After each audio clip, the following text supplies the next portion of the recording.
आपण एक आकृती बनवताना दुसरी मोडणार नाही याची काळजी घ्यायची आपण.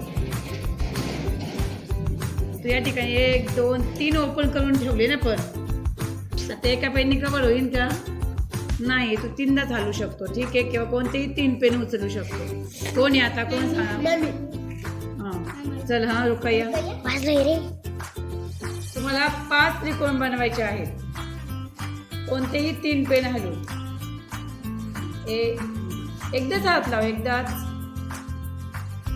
तू उचलून घेऊ शकते बाळा, उचलून घेऊ शकते पेन. मांडू शकते तू, कसा तिथेच मांडायचं आहे तुला. मग 2 हलवले तू, 3 हलवले तू. आता किती वेळेस हलवणार आहे? 3च पेन उचलायचे. 3 पेन उचलून तुला तो त्रिकोण बनवायचे आहेत. 5 त्रिकोण. फक्त पेन उचलून तुम्हाला त्रिकोण बनवायचे. उचल.